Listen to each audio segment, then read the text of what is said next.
नमस्कार, उत्सव चैनल पर आपका स्वागत है। आज हम जानेंगे कि सीता जी ने किसको और क्यों श्राप दिया था।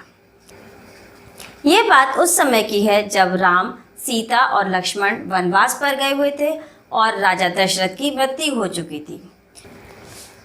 ये बात पितृपक्ष की है। उस समय पितृपक्ष अर्थात जब हम श्राद्ध करते हैं, तो उस समय की बात है।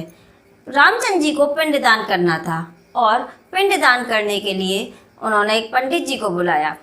पंडित जी ने कुछ आवश्यक सामग्री उनसे एकत्रित करने के लिए कहा। तुरंत रामचंद्र जी ने लक्ष्मण को एक पास के गांव में भेजा। रामचंद्र जी ने लक्ष्मण जी को भेजा कि पिंडदान से संबंधित सामग्री को वो इकट्ठा करके ले आए। जब लक्ष्मण को आने में देर लगने लगी और शुभ मुहूर्त निकलता जा रहा था, तब रामचंद्र जी स्वयं लक्ष्मण जी की खोज करने के लिए वहाँ से चले गए और पंडित जी के बार बार ये कहने पर कि शुभ मुहूर्त निकलता जा रहा है, सीता जी ने ये प्रण लिया कि अब वे ही पिंडदान करेंगी और जितनी सामग्री वहाँ पर थी उतनी ही सामग्री से वो वहाँ पर पिंडदान करेंगी। और शुभ मुहूर्त में उन्होंने पिंडदान किया और पिंडदान करने के बाद जब वो नमस्कार कर रही थी, उसी समय आकाशवाणी होती है कि सीता जी की पूजा को स्वीकार कर लिया गया है और राजा दशरथ ने उनकी पूजा को स्वीकार कर लिया है।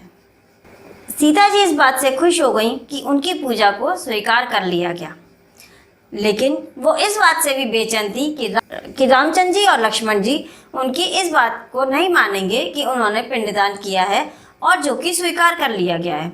इसलिए वहाँ पर उपस्थित जितने भी लोग थे सहायता मांगी और उनसे कहा कि आप मेरे साक्षी बन जाइएगा कि मैंने पिंडदान किया जो कि स्वीकार कर लिया गया है। और सभी ने हामी भी भर दी। जब रामचंद्र जी और लक्ष्मण जी वहाँ पर आए और सीता जी ने उनसे कहा कि मैंने पिंडदान कर लिया है और जो कि स्वीकार कर लिया गया है, तो रामचंद्र जी ने ये बात नहीं मानी और वो क्रोधित हो गए। और तब उन्होंने कहा कि मेरे कुछ साक्षी हैं जो आपको बताएंगे कि मैंने पिंडदान किया, परंतु सभी लोग रामचंद्र जी के क्रोध से डर गए और सबने मना कर दिया। केवल एक वट वृक्ष ऐसा था जिसने की सीता जी की सहायता करी और कहा कि हाँ, सीता जी ने पिंडदान किया है जो कि स्वीकार कर लिया गया है। रामचंद्र जी को वट वृक्ष की बात से संतुष्टि हुई और सीता जी को थोड़ा दुख भी हुआ कि किसी ने भी उनकी बात नहीं मानी। और ये सोचते हुए कि सीता जी की बात किसी ने नहीं मानी, वो दुखी हो गई। और उसके बाद उन्होंने फल्गु नदी, जो कि गया में है और जहाँ पर कि रामचंद्र जी तर्पण कर रहे थे, फल्गु नदी, तुलसी का पौधा, कौवा, गाय और पंडित जी को श्राप दे दिया, क्योंकि इन सब ने सीता जी का साथ नहीं दिया था। सीता जी ने फल्गु नदी को श्राप दिया कि तुम नदी तो रहोगी लेकिन तुम्हारे में जल बिल्कुल भी नहीं रहेगा। और कहा जाता है कि गया की जो फल्गु नदी है वो आज भी सूखी है। वो नाम की फल्गु नदी है लेकिन उसमें जल बिल्कुल भी नहीं है। उसके बाद कौवे को श्राप दिया कि वो हमेशा लड़ झगड़ कर ही रहेगा, इसीलिए कौवे हर समय लड़ते झगड़ते ही रहते हैं और सबको परेशान करते रहते हैं। गाय को श्राप दिया कि वो पूजनीय तो रहेगी परंतु उसका पूरा हिस्सा पूजनीय नहीं रहेगा, केवल उसका पिछला भाग ही पूजनीय रहेगा और उसको इधर उधर भटकने का भी श्राप दिया। तुलसी के पौधे को श्राप दिया।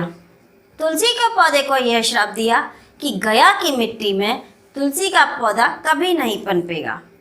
और पंडित जी को श्राप दिया कि तुम कभी संतुष्ट नहीं होगे।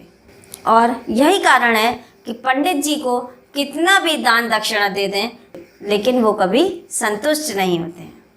इसके साथ ही सीता जी ने वट वृक्ष को ये आशीर्वाद दिया कि तुम्हारी दीर्घायु होगी और तुम लोगों को छाया प्रदान करोगे।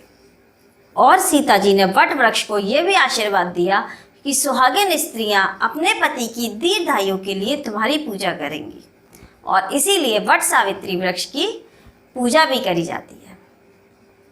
तो मुझे उम्मीद है इस वीडियो से आपको कुछ जानकारी प्राप्त हुई होगी। अगर मेरी वीडियो से आपको थोड़ी सी भी जानकारी मिलती है तो प्लीज़ मेरी वीडियो को लाइक कीजिए और इस चैनल को सब्सक्राइब कीजिए और आपके जितने भी व्हाट्सएप ग्रुप हैं उसमें इस वीडियो को शेयर कीजिए। तो इस वीडियो को देखने के लिए आपका बहुत बहुत धन्यवाद।